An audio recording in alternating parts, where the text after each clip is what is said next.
Jurnal pertama, Studi Perkembangan dan Implementasi Sistem Basis Data Terdistribusi dalam Studi Literatur Review. Penulis pertama Harimurti, Edi Supriyanto, Rarasria Tati Rezeki, Endang Lestraningsih, Eka Ardianto di tahun 2004.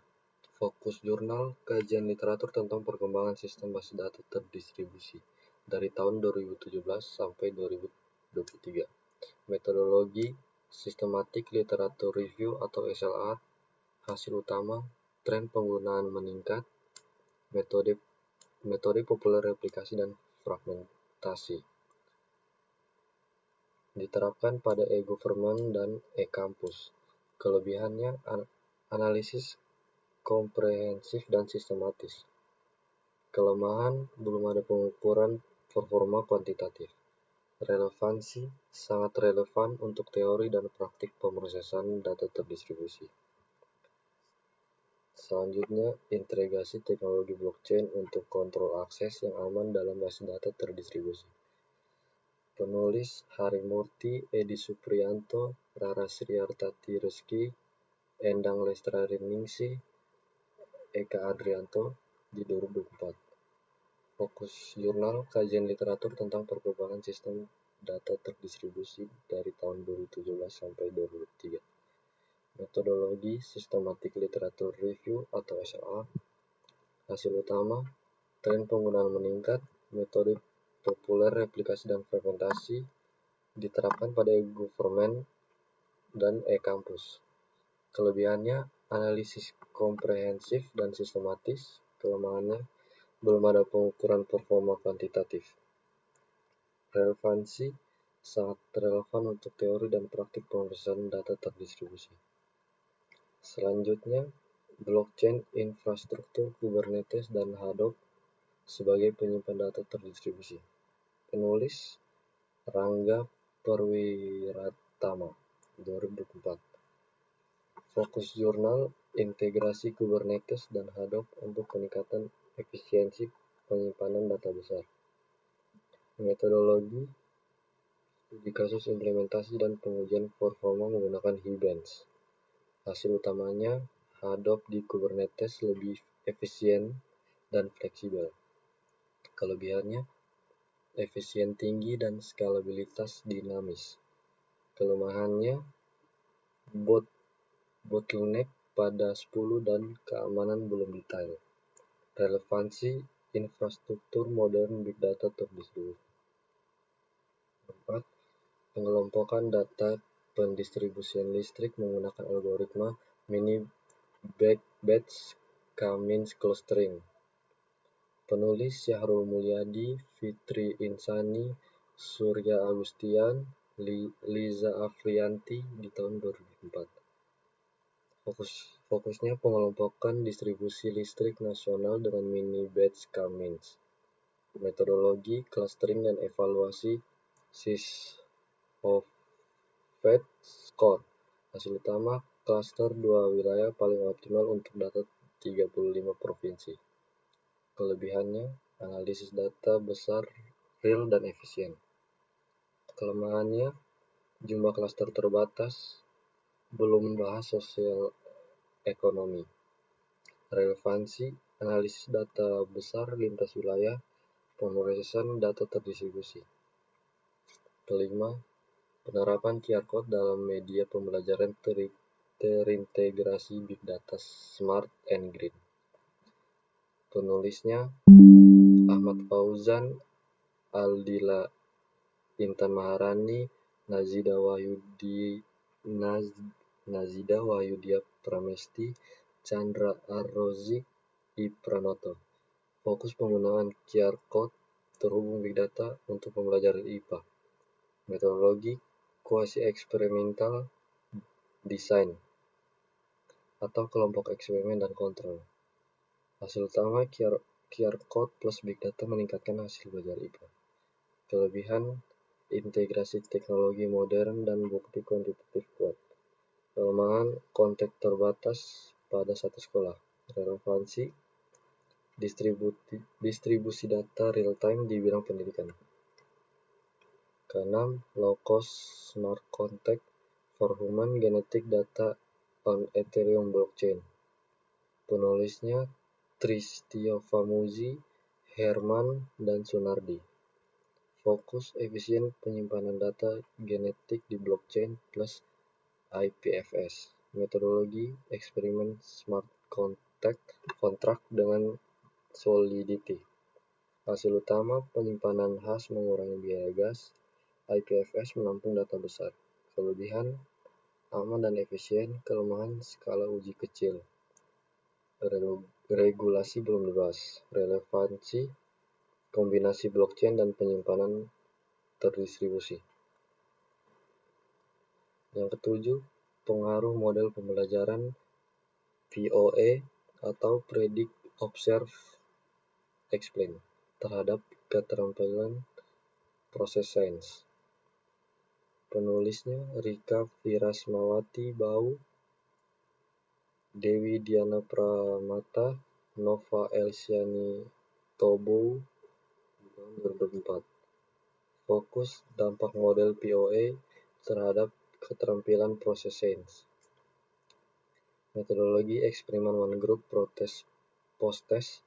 Hasil utama, peningkatan signifikan keterampilan proses sains atau N-gain 0,78. Kelebihan, desain eksperimen kuat, hasil empirisi valid.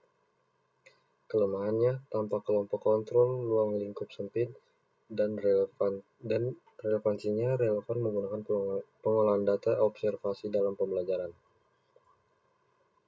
Jurnal selanjutnya akan dilanjutkan teman kelompok saya.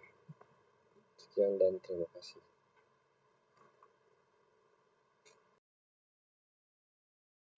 Review jurnal yang ke-8 dengan judul Optimasi Manajemen Perpustakaan, Sistem Basis Data Terdistribusi menggunakan metode Rapid Application Development atau RAD.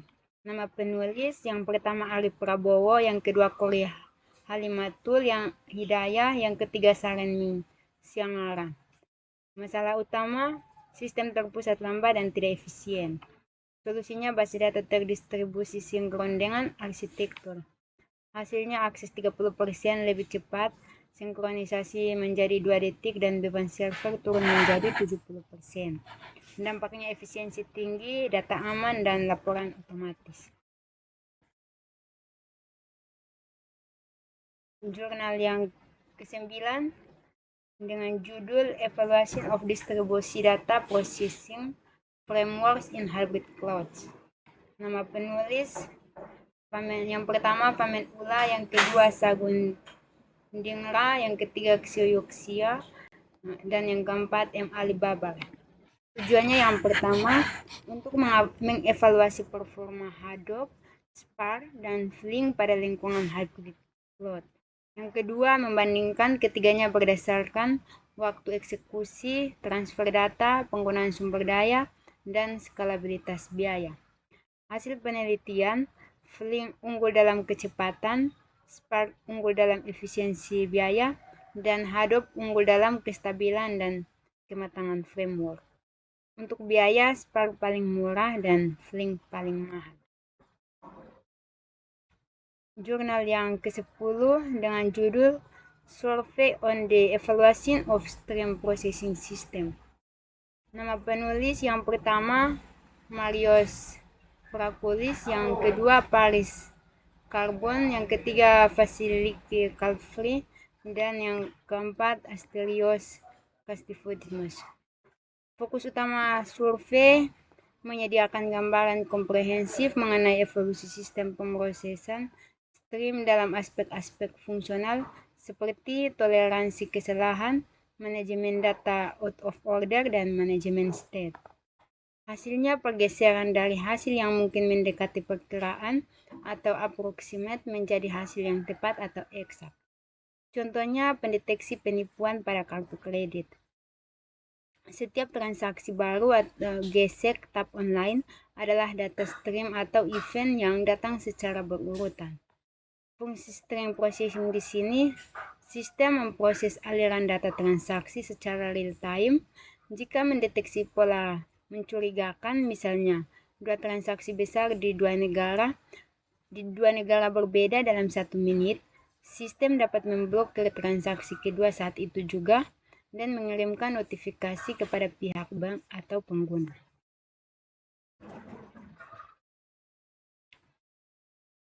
Jurnal yang ke-11 dengan judul Towards Fine-Grained Scalability for Stateful Stream Processing System. Nama penulis yang pertama Yun Fan King dan yang kedua Wenli Sheng. Jurnal ini memperkenalkan penskalaan atau scaling yang bekerja on the fly atau saat sistem berjalan. Contoh peran sistem pemrosesan stream berstatus. Sistem memelihara status kebiasaan belanja dan riwayat transaksi terakhir di setiap pemegang kartu atau state. Setiap transaksi masuk harus dibandingkan dengan state ini. Pentingnya penskalaan fine-grained ini, jika terjadi serangan penipuan atau fraud, terkoordinasi yang menghasilkan lonjakan transaksi mencurigakan, sistem perlu penskalaan yang sangat cepat. Penskalaan yang lambat atau latensi akan memungkinkan ribuan transaksi penipuan lolos sebelum kapasitas sistem mencukupi untuk memproses semua event tersebut. Jurnal yang ke-12 dengan judul Towards a Peer-to-Peer Data Distribution Layer for Efficient and Collaborative Resource Optimization of Distribusi Data Flow Application. Nama penulis yang pertama Dominic Skinner, yang kedua Soren Becker, yang ketiga Jonathan Will, yang keempat Louis Engleder, dan yang kelima Louis Thompson. Penelitian ini mengembangkan lapisan distribusi data berbasis peer-to-peer. Sistem ini memungkinkan setiap pengguna atau peer untuk saling berbagi dan memvalidasi data tanpa tergantung pada server pusat. Sehingga yang pertama, meningkatkan efisiensi replikasi dan ketersediaan data. Yang kedua, mengurangi biaya dan ketergantungan infrastruktur. Dan yang ketiga, menjaga kendali dan privasi pemilik data. Hasil eksperimen menunjukkan bahwa replikasi data berlangsung cepat atau kurang dari 1 detik, dan sistem mampu bekerja efektif dalam lingkungan multinode. Pendekatan ini membuktikan bahwa model peer-to-peer dapat digunakan untuk kolaborasi data besar di berbagai bidang, misalnya riset ilmiah, pemantauan sensor, atau sistem berbagi informasi tanpa harus mengandalkan server utama. Jurnal yang ke-13 dengan judul In-Memory Indexation for Distribution Data Processing. Nama penulis yang pertama Alexander Uta, yang kedua Bud dan Git, dan penulis yang ketiga Ankur Dev, penulis yang keempat Jan Ralef Meyer, dan penulis yang kelima Peter Bones. Penelitian ini memperkenalkan indeks data frame, yaitu mekanisme in-memory caching dengan dukungan indeks untuk meningkatkan kinerja sistem pemrosesan data terdistribusi seperti Apache Spark. Nah, hasil pengujian menunjukkan bahwa indeks data frame ini memberikan peningkatan kecepatan hingga 20 kali lipat dibandingkan dengan Spark biasa. Dan yang kedua, hanya memerlukan overhead memori yang kecil, yaitu kurang dari 2%. Konsep ini dapat diibaratkan seperti membuat kamus data di memori, sehingga saat ingin mencari atau menggabungkan informasi, sistem tidak perlu menelusuri seluruh arsip. Cukup memanfaatkan indeks yang sudah disiapkan. Contohnya, dalam pemantauan ancaman cyber, sistem bisa segera menemukan koneksi jaringan yang mencurigakan tanpa memindai seluruh log data. Jurnal yang ke-14 dengan judul Trial a High Performance Input or Output Architecture for Distribusi Data Processing. Nama penulis yang pertama Patrick Twiggy, yang kedua Animesh Trivedi, yang ketiga Jonas Preverle, dan yang keempat Radu Stoica, kelima Bernard Mettler, keenam Nicholas Luanu. Penelitian ini memperkenalkan trial, yaitu arsitektur input or output berperforma tinggi atau high performance input or output yang dirancang khusus untuk sistem pemrosesan data terdistribusi seperti Apache Spark dan Flink. Hal ini menunjukkan bahwa sistem big data dapat mencapai kinerja mendekati superkomputer dengan mengoptimalkan jalur data dari perangkat keras ke aplikasi. Contohnya dalam analisis data besar, Grail memungkinkan para menyortir terabyte data dalam hitungan detik bukan menit. Grail merupakan langkah besar menuju arsitektur data terdistribusi, generasi baru, cepat, modular, dan siap untuk perangkat keras masa depan. Jurnal yang ke-15 dengan judul Model Free Control for Distributed Stream Data Processing Using the Reinforcement Learning. Jurnal ini memperkenalkan pendekatan baru yang inovatif untuk mengendalikan sistem pemrosesan data aliran terdistribusi menggunakan Deep Reinforcement Learning atau DRL. Nama penulis yang pertama Teng Li, penulis yang kedua Xi Yuanshu, penulis yang ketiga Jian Tang and penulis yang keempat Yan Xi Wang.